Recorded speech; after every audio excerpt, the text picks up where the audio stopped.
Welcome back to the lecture series on Essential Life Skills for 21st Century Learner, यानी 21वीं सदी के शिक्षार्थियों के लिए आवश्यक जीवन कौशल। आज का हमारा टॉपिक है digital privacy and ethical data management part 2। मैं आपकी instructor Lalita Bisht, assistant professor school of computer science and IT, Uttarakhand open university. Today we will deepen our understanding of how our personal data is used, misused and protected in the digital world. जैसे कि मैंने आपको बताया, आज के इस lecture में हम समझेंगे कि किस प्रकार डिजिटल दुनिया में हमारा व्यक्तिगत डेटा कैसे उपयोग और दुरुपयोग होता है और इसे सुरक्षित रखने के लिए हम क्या उपाय कर सकते हैं। In the last lecture we discussed about the concept of digital privacy यानी डिजिटल गोपनीयता की अवधारणा, the ethical principles of data collection and usage, data संग्रह और उपाय के नैतिक सिद्धांत। इसके अलावा the importance of proactive cyber security measures यानी सक्रिय साइबर सुरक्षा उपायों के महत्व। आज के लेक्चर के हमारे लर्निंग ऑब्जेक्टिव्स रहेंगे to explain the risk associated with data misuse and privacy breaches, data के मिसयूज और प्राइवेसी के उल्लंघन से जुड़े रिस्क को समझना, applying the best practices to ensure ethical data management. Ethical data management यानी नैतिक डेटा मैनेजमेंट सुनिश्चित करने के लिए सर्वोत्तम उपायों को अपनाना, to understand and follow legal standards such as GDPR, the IT act and other relevant data protection regulation यानी GDPR, IT एक्ट और इससे संबंधित जो भी डेटा संरक्षण नियम हैं, उनके जो लीगल रेगुलेशन हैं उनको समझना। सो मूविंग अहेड, हम शुरुआत करते हैं दो इम्पॉर्टेंट टर्मिनोलॉजीज़ को समझने से। सबसे पहले डेटा मिसयूज़ और दूसरा डेटा ब्रीच। दोनों क्या है और दोनों में क्या फ़र्क है। What is data misuse? Data misuse की अगर हम इंग्लिश में एक डेफिनेशन बोले सिंपलेस्ट फॉर्म में, so it is data misuse refers to unauthorized use of personal, financial or sensitive information for purposes not consented by the user। यानी data misuse का simple अर्थ है किसी व्यक्ति की व्यक्तिगत, वित्तीय या संवेदनशील जानकारी का बिना अनुमति के उपयोग करना। और दूसरा टर्म जो हमने बोला प्राइवेसी ब्रीच, उसका क्या अर्थ है? Privacy breach is when data is accessed, disclosed or leaked without proper authorization। मतलब प्राइवेसी ब्रीच क्या है? यह एक ऐसी स्थिति है जब जानकारी के बिना डेटा को एक्सेस किया जा रहा है या साझा किया जा रहा है या लीक किया जा रहा है बिना ऑथेंटिक यूज़र की जानकारी के। इसका हम एग्जाम्पल अगर समझना चाहें, इमेजिन आप लोन के लिए अप्लाई करते हैं। Imagine you are applying for a loan and your application gets rejected. क्यों? क्या पॉसिबिलिटीज़ है ऐसा होने की? Because someone stole your Aadhaar and PAN details and use them to take a loan in your name. इस particular condition को हम क्या बोल सकते हैं टेक्निकल नॉलेज लैंग्वेज में? It is said identity theft. It is a form of data misuse. ये simply आपकी पहचान की चोरी है और इसको हम डेटा मिसयूज का सबसे सिंपलेस्ट एग्जाम्पल के तौर पे समझ सकते हैं। माना आपने, जैसे मैंने बताया, आपने किसी बैंक में लोन के लिए अप्लाई किया, क्या चांसेस है कि आपका लोन रिजेक्ट हो रहा है? क्योंकि आपके ऑलरेडी आपकी कोई पर्सनल इन्फॉर्मेशन जो कि रिक्वायर्ड है लोन लेने के लिए, आपका आधार या पैन कार्ड, वो इन्फॉर्मेशन ऑलरेडी यूज़ हो चुकी है आपके बिना आपकी जानकारी के लिए। तो ये आपकी पर्सनल डेटा, आपकी जो आइडेंटिटी है, आधार कार्ड जो कि आपकी आइडेंटिटी बता रहा है या पैन कार्ड जो आपकी आइडेंटिटी बता रहा है, उसको आपकी जानकारी के बिना यूज़ किया गया है। तो ये डेटा मिसयूज़ है। अगर हम कुछ रियल लाइफ एग्जांपल्स डिस्कस करें जो ऑलरेडी घटित हुई हैं ऐसी घटनाएं, सो एक इंसिडेंट है Cambridge Analytica Facebook data scandal. So maybe most of you are aware of it. Facebook users का डेटा जिसमें बिना इंफॉर्मेशन के यूज़ हुआ था और आई शुड से मिसयूज़ किया गया था। Facebook user data was harvested without consent and it was used for political advertising during election। Facebook users का डेटा बिना उनकी इंफॉर्मेशन के और उनके कंसेंट के एकत्र किया गया और इलेक्शन में पॉलिटिकल एडवाइजिंग के लिए यूज़ किया गया।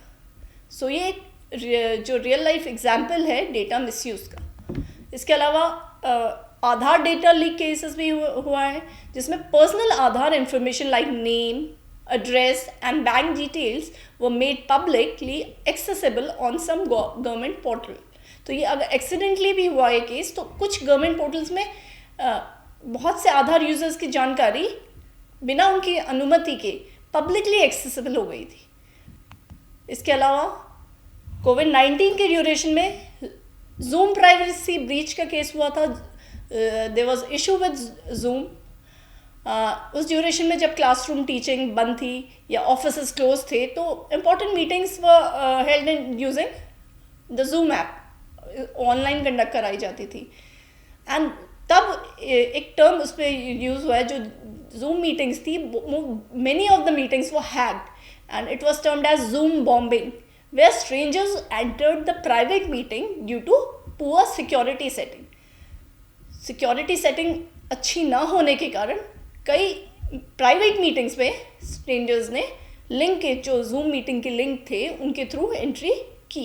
सो यहाँ पे आपका पॉसिबिलिटी रही जहाँ आपके अननोन यूज़र्स जो फेक यूज़र्स हैं उन्होंने वो मीटिंग ज्वाइन की और डेटा या जो इन्फॉर्मेशन शेयर की जा रही थी उन मीटिंग्स के ड्यूरेशन में, जो कॉन्फिडेंशियल इन्फॉर्मेशन शेयर की जा रही थी, उनको हैक किया और फिर मिसयूज़ किया।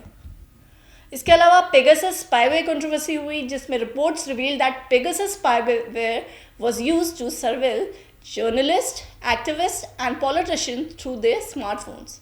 रिपोर्ट्स में खुलासा हुआ था कि पेगासस स्पाईवेयर का इस्तेमाल पत्रकारों, कार्यकर्ताओं और नेताओं की जासूसी के लिए उनके स्मार्टफोन के जरिए किया गया था। अब जैसे कि हमने ऑलरेडी डिस्कस किया है कि डेटा मिसयूज़ या प्राइवेसी ब्रीच की रिस्क को हम 3 मेन कैटेगरीज में डिवाइड कर रहे हैं। इनिशियली फर्स्ट है आइडेंटिटी थेफ्ट, जो कि मैंने आपको बताया आपकी पहचान की चोरी है। उसके अलावा फाइनेंशियल फ्रॉड, वित्तीय धोखाधड़ी हो सकती है। और उसके अलावा कॉन्फिडेंशियल लीक्स लाइक गोपनीयता का हनन। इसे अगर हम थोड़ा डिटेल में समझने की कोशिश करते हैं तो let's start with identity theft. Identity theft यानी पहचान की चोरी, इसका पर्पस क्या है?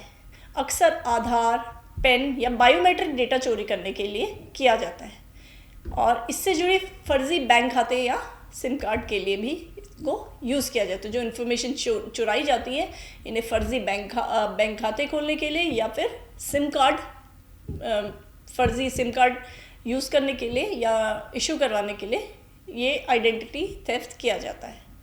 इसके अलावा फाइनेंशियल फ्रॉड या वित्तीय धोखाधड़ी, अब इसमें हम समझ सकते हैं कि पर्पस है फिशिंग ईमेल्स और फेक पेमेंट ऐप्स के थ्रू ये किया जा रहा है और उनका पर्पस है, अगर हम इससे एक एग्जांपल ले लें, माना यूपीआई पेमेंट फ्रॉड अगर क्रिएट किया जा रहा है, एक फेक क्यूआर कोड शेयर करके पेमेंट के लिए बोला जा रहा है and when you scan that code your account get debited with large amount, से 50,000 और लैक्स में आपका अमाउंट डेबिट हो जा रहा है which you are not aware of. तो ये इस तरह का फाइनेंशियल फ्रॉड हो सकता है। फिशिंग ईमेल्स के थ्रू ये किया जा सकता है या फेक मैसेजेस सेंड करके ये किया जा सकता है।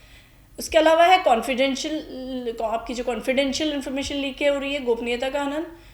इसमें से स्टूडेंट्स के रिजल्ट है या कि आपके मेडिकल में हेल्थ केयर रिकॉर्ड्स एक्सीडेंटली माना ऑनलाइन अपलोड हो गए, सो परमानेंट डिजिटल फुटप्रिंट्स आपके चले गए, आपकी जो आपकी मेडिकल रिकॉर्ड्स की जानकारी है वो ऑनलाइन चली गई है, उस अगर वो आपका डेटा लीक हो गया है तो that can also be misuse. अब देखें तो आइडेंटिटी थेफ्ट के इम्पैक्ट क्या रहे हैं? Unauthorise access to personal and financial information. इसका global cost according to Javelin strategy report 2023 की जैवलिन स्ट्रैटेजी रिपोर्ट के अनुसार आइडेंटिटी फ्रॉड की वजह से लगभग $52 बिलियन का लॉस हुआ है। और इसका टेक्निकल कॉस्ट है, किस वजह से ये आइडेंटिटी थेफ्ट पॉसिबल हुआ है? Weak encryption, poor authentication protocols, these are the technicalities, technical things which need to be worked on, जिसकी वजह से पॉसिबिलिटी है कि आपको आइडेंटिटी थेफ्ट का शिकार होना पड़ सकता है। इसके अलावा जो मैंने बोला फाइनेंशियल फ्रॉड, एंड इसका एग्जांपल मैंने आपको दिया कि ये फिशिंग ईमेल्स या फेक पेमेंट गेटवेज या क्रेडिट कार्ड लीकेज उसकी जो क्रेडिट कार्ड से रिलेटेड इन्फॉर्मेशन है वो लीक होने की वजह से होता है. एंड इसका स्टैटिस्टिक्स दिखाती हैं कि 62% of financial institutions reported cyber fraud in 2022. There is a report by PwC global economics crime survey. So 62% of financial institutions have reported this kind of fraud.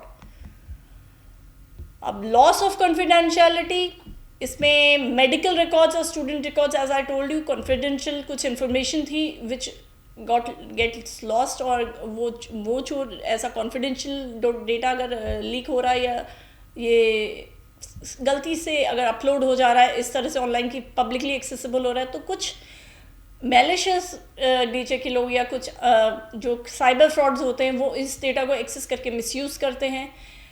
इसमें भी केस स्टडी है एक 2023 की, जिसमें अमेरिका में एक स्वास्थ्य सेवा डेटा उल्लंघन में 1.1 करोड़ मरीजों के रिकॉर्ड को उजागर कर दिया, जिसमें HHS OCR रिपोर्ट है जो वो दिखाती है कि about 1.1 crore million, that means 11 million patients record was made public, जो ये एक्सीडेंटली डेटा लीक हो गया है due to some technicalities, technical issues. तो वो पॉसिबल है कि वो हर तरीके के लोग उस डेटा को एक्सेस कर सकते हैं और फर्दर वो मिसयूज हो सकता है. Now other than that, targeted manipulation and surveillance भी हो सकता है कि जो से लक्षित हेराफेरी, मतलब जानबूझ के जो चीज़ की जा रही है, जैसे इसमें क्या रिस्क रहता है, पॉलिटिकल प्रोफाइलिंग के लिए ये चीज़ की जा सकती है, वोटर बिहेवियर प्रेडिक्शन के लिए ये चीज़ की जा सकती है, मिस इन्फॉर्मेशन कैंपेन्स क्रिएट करने के लिए ये चीज़ की जा सकती है. जैसे इसमें ऑलरेडी हमने जो डिस्कस किया, Cambridge Analytica use Facebook data from about 87 million Facebook users का डेटा यूज़ किया गया था for political targeting. So it is targeted manipulation of data. इसके अलावा लीगल एंड रेगुलेटरी पेनल्टीज, कानूनी और नियामक जो दंड इसमें होते हैं. GDPR फाइन्स, जो मैंने आपको बताया, GDPR जो ऑर्गेनाइजेशन है यूरोप की, it can fine about 2.92 euro billion fine was imposed in 2023 alone. अगर इंडियन कंटेक्स्ट में बात करें, data protection bill 2023 enforces fines up to 250 crores for data breaches. So best practices to ensure ethical data management. नैतिक data प्रबंधन सुनिश्चित करने के लिए सर्वोत्तम उपाय हमारे क्या हो सकते हैं. सबसे पहले data minimization. Google reduced data retention to 18 month in 2022. हम अगर कम से कम डेटा को हम बल्क में ना रख के जितना रिक्वायर्ड है मिनिमाइजेशन करें, तो ये एक अच्छी प्रैक्टिस है for managing ethical data. Google implemented this practical, और गूगल ने डेटा संग्रह अपना अवधि को 18 महीने कर दिया, जो रिड्यूस किया, it reduce up to 18 months only. So that helps in managing the data ethically. इसके अलावा access control and least privilege, मतलब पहुंच नियंत्रण न्यूनतम विशेषाधिकार. जैसे 80% of breaches involve excessive access. अगर बहुत ज़्यादा एक्सेस हो डेटा का, तब भी चांसेस है कि डेटा लीक हो सकता है. तो लिमिटेड एक्सेस अगर हम देख, एक्सेस कंट्रोल हो और लीस्ट प्रिविलेजेस हो, then also data can be manage in a very ethical way. इसके अलावा डेटा इंक्रिप्शन का यूज़ किया जाता है. जैसे हम सभी यूज़ करते हैं WhatsApp secures chats of about 2 billion users via end to end encryption technique. ये हमने नोटिस भी किया होगा कि व्हाट्सएप की जो हमारी चैट्स हैं, व्हाट्सएप ने लगभग 2 अरब से अधिक अपने यूज़र्स की चैट्स को इंक्रिप्शन टेक्निक के सुरक्षित रखा हुआ है. So it's a way of managing data ethically. इसके अलावा auditing and logging. Audit trials reduce breach detection time by 35%. ये IBM की एक रिपोर्ट दिखाती है कि अगर हम ऑडिट ट्रायल्स रिड्यूस, कितना डेटा ब्रीच जो होता है उसकी चांसेस 35% रिड्यूस कर देती है. So auditing and logging is also a good way for managing data. इसके अलावा यूज़र कंसेंट एंड ट्रांसपेरेंसी. अगर यूज़र से टाइमली कंसेंट्स लिए जाएँ और ट्रांसपेरेंसी रखी जाए, then also we can manage the data ethically. So Apple ATT policy led to 25% drop in app tracking. जो ऐप ट्रैकिंग जो होती है उसमें जो ट्रैक ना कर पाए आपके जो मोबाइल्स में आप ऐप यूज़ करो, so Apple ATT policy, there is a policy by Apple company which led to about 25% drop. So this is a good way for managing the data ethically. And data anonymization, that is data को गुमनाम बनाना, मतलब आपकी identity reveal ना हो. सो reduces GDPR risk, जो आपको billions का fine पड़ सकता है, it reduces that risk. Now impact of ethical data management. 42% lower data breach cost with ethical practices. ये IBM की 2023 की एक रिपोर्ट है which shows that about 43% data breach का कॉस्ट, जो लॉस है, जो हमारा डेटा का लॉस है, it has been reduce using the ethical practices. And this can also avoid the 250 crore fine under India's DPDP Act 2023. जो भारत में DPDP अधिनियम 2023 है के तहत 250 करोड़ का जुर्माना, उसको हम अगर हम एथिकली डेटा अपना मैनेज करते हैं तो उससे भी हम बच सकते हैं. 73% users prefer transparent handlers. Cisco 2023 showed that maximum users को transparency, जो भी डेटा हैंडलर्स हैं उन्हें ट्रांसपेरेंसी पसंद है. So that means they prefer transparency, means data can be stored or managed ethically. Now importance of data protection laws. जो हमारे data संरक्षण कानून हैं, उनका महत्व एक्चुअली है क्या, व्हाट इट मैटर्स, क्यों मैटर करता है, व्हाई इट मैटर्स. सबसे पहले prevents misuse of personal data, व्यक्तिगत डेटा के दुरुपयोग को रोक सकते हैं. Build user trust and compliance, उपयोगकर्ता जो भी यूज़र्स हैं उनका विश्वास बना रहता है. अवॉइड लीगल पेनाल्टीज, कानूनी दंड से बचाव हो सकता है. सो let's start with the legal law which I told you. General data protection regulation जो यूरोप का है, यूरोप की लॉ है. सो GDPR सामान्य डेटा संरक्षण नियम, ये यूरोपियन संघ कानून है विच सेज, उसके की प्रिंसिपल्स है लॉफुलनेस, फेयरनेस, ट्रांसपेरेंसी, वैधता, निष्पक्षता और पारदर्शिता. इसके अलावा data minimization and purpose limitation, जैसे मैंने आपको ऑलरेडी बताया, एक अच्छी डेटा मिनिमाइजेशन एक अच्छी प्रैक्टिस है फॉर एथिकली मैनेजिंग डेटा. तो जो GDPR है it focuses on data management और पर्पस लिमिटेशन. जिस पर्पस के उद्देश्य को अगर हम लिमिटेड रखें, अपनी पर्पस लिमिट रखें, देन जिस पर्पस के लिए वो डेटा मेंट है it has to be use for only that purpose. उससे फर्दर किसी और पर्पस के लिए बिना कंसेंट के यूज़ नहीं किया जाए, और उससे आपका डेटा एथिकली मैनेज होगा. उसके अलावा right to access, rectify and erase.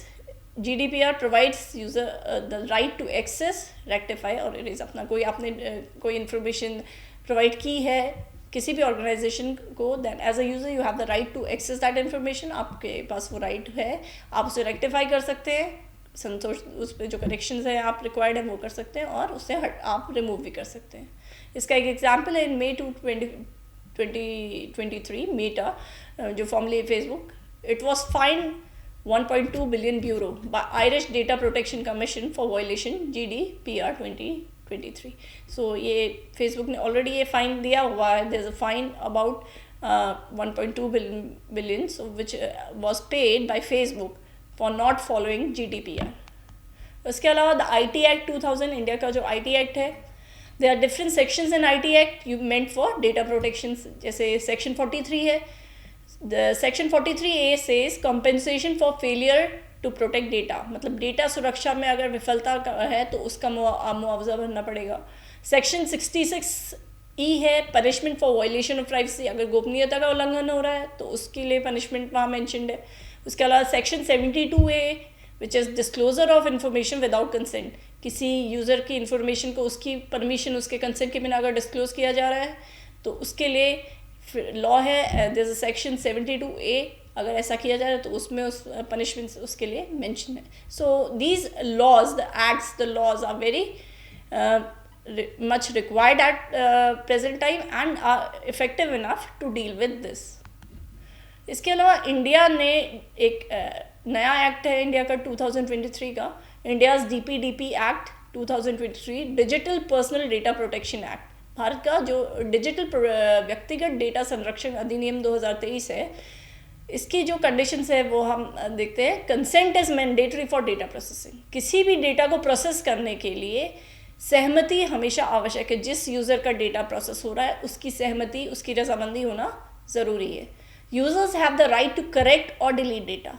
जो भी यूज़र है वो अपना पर्सनल डेटा वो करेक्ट भी कर सकते हैं और उसको वो डिलीट भी कर सकते हैं। और अगर ये एक्ट, इस लॉ को अगर कोई ब्रीच करता है या फॉलो नहीं करता है तो पेनल्टी है about ₹250 crore for non compliance. इस लॉ को अगर आप फॉलो नहीं करेंगे, you have to pay the penalty of about 250 crore. So this is for this lecture. आज के लेक्चर के हमारे लर्निंग आउटकम्स थे। After this, I hope after completion of this lecture, जो भी हमारे लर्नर्स हैं they will be able to explain the importance of legal frameworks in data protection. Data संरक्षण में कानूनी ढांचे के महत्व को समझा सकेंगे। They will be able to identify and describe key provisions of GDPR, IT act 2000 and DPDP act 2023। GDPR, IT act 2000 और DPDP एक्ट 2023 के प्रमुख प्रावधान जो है उनको आप डिस्क्राइब कर पाएंगे। You will be able to differentiate between Indian and global protection laws. जैसे जो भी इंडिया की लॉज हैं डेटा प्रोटेक्शन की और जो ग्लोबली लॉज चल रही है डेटा प्रोटेक्शन की, उनको आप डिफरेंशिएट कर पाएंगे कुछ हद तक। You will be able to apply best practices to comply with legal standards in data handling. Data प्रबंधन में कानूनी मानकों के जो पालन हेतु सर्वोत्तम उपाय हैं उनको आप लागू कर पाएंगे। You will be able to evaluate the impact of non compliance and privacy breach. और जो अनुपालन ना करने के और गोपनीयता उल्लंघन के जो प्रभाव है उसको आप इवैल्यूएट कर पाएंगे।